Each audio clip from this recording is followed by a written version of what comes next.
Over the past few years, Scott City has been growing and expanding more than ever. New businesses have been thriving. This year, the community continues to grow. For more insight on this situation, I spoke with Katie Eisenhour. Katie Eisenhour works as the Economic Development Director at the Scott County Development Committee. She is one of the many people who have assisted in the expansion of Scott community. I am the Economic Development Director for Scott County Development Committee. Essentially, in a nutshell, it is my duty, with the help of the Board of Directors, to grow the community. It changes every day, so there's not a lot of tedium. And it's interesting because of the fact it changes every day. I do work in the public, which has its own set of challenges. Katie's job duties vary from day to day. Experiencing something different every day can be a challenge at times when you don't know what to expect. I worry about everyone having a place to live, having a job, trying to put the right people together. My organization doesn't have a lot of funding, but it's our job to connect need with the funding. But we do make loans to small businesses too. And I have several $100,000 to do that with. While she experiences many difficulties, Katie Eisenhower's job demands leadership and critical thinking. My job is to make others move into action. So a good economic developer raises the temperature in the room enough that people are uncomfortable and it makes them move to take action. So whether that's the city council, the county commission, the school board, my own board, I deal with the higher level organizations, of course.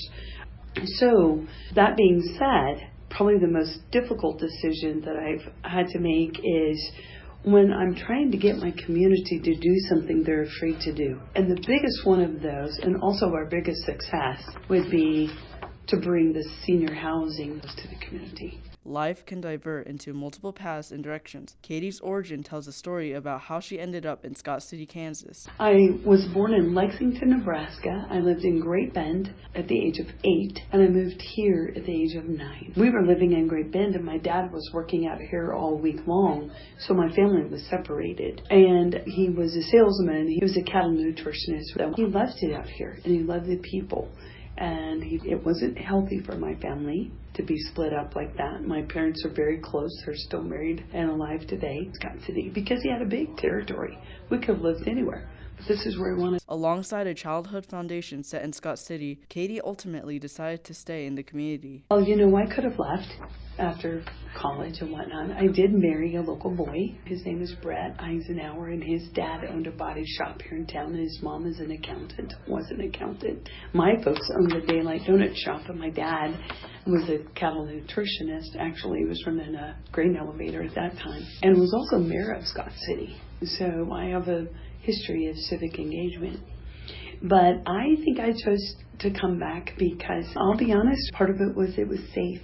It was less scary than going out and doing something big that I might fail at. And I knew I could do anything here. And I was thinking about marrying Brett, who had no desire to do anything but work in the body shop with him. Management can be a difficult task. Stress can be a major obstacle in many jobs. With many tasks compacted into a tight schedule, this can lead to emotional pressure being put on you. I have a board of 10 people who I'm overseen by. In fact, we met today, but they do not micromanage me. Granted, I'm not a spring chicken, so I know what the work takes. I also have a high work ethic, so they know I'm going to do whatever it takes to get the job done, and that does not usually mean 8 to 5.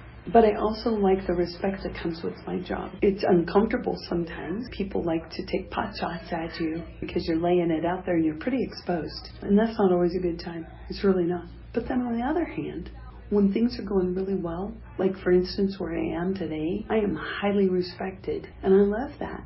It feels really good. It feels like I succeeded. I may not have succeeded in a big community, but in my small corner of the world, I've made a difference. With stress weighing on her shoulders, cooperation is an important piece in completing her puzzle. Katie's committee assists in fulfilling her assignments and responsibilities.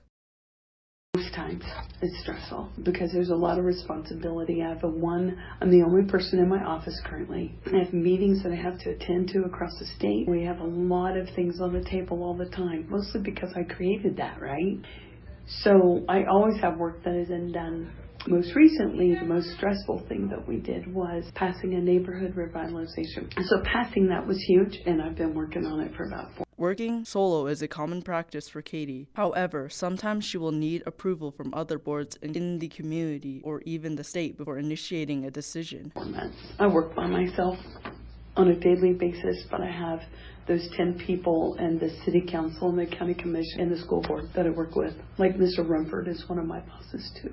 I couldn't do my job well if I didn't have this circle of people around me. And that's what I find interesting in Scott City, is that the leaders tend to work together well. They think about what's possible, not what's in the road.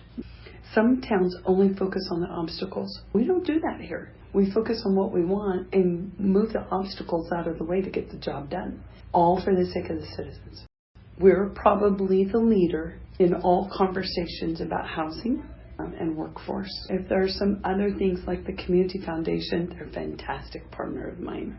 They tend to do things that are more about the individuals, the human services kind of area, where we're more about business. We want the business environment to be strong. But to do that, their employees need to have housing. Sometimes the decision or what I'm working on is just decided by my board of 10. Other times it needs to be decided by the city council and the county commission or the state of Kansas. So it varies depending on the nature of whatever the topic matter is. Choosing something to alter about your job can be complicated or simple. Besides public pressure and tight work schedules, relationships, life goals, and many other desires can factor into wanting change. In a relationship with a man who lives in Wichita. But there's a complication there because of our distance. He has a business in Wichita and I'm deeply ingrained here, right? As I look at what my future might possibly be, I don't have any staff and I don't have my successor identified yet, which I care very much about. So I wish I was more effective to build up a staff so that we can continue to grow well long after I'm gone. I want the next person who replaces me to have even more success. I don't want them to fail. I want them to be set up well to succeed. Well, that's my job, to try to tee them up, And today I'm not ready for that. Today I need to work more toward that. If indeed Katie's work has played a major role for Scott City. She has assisted in the growth of new businesses and is managing the economy of Scott community. Not only is she a community hero, but also to the future of Kansans choosing Scott City.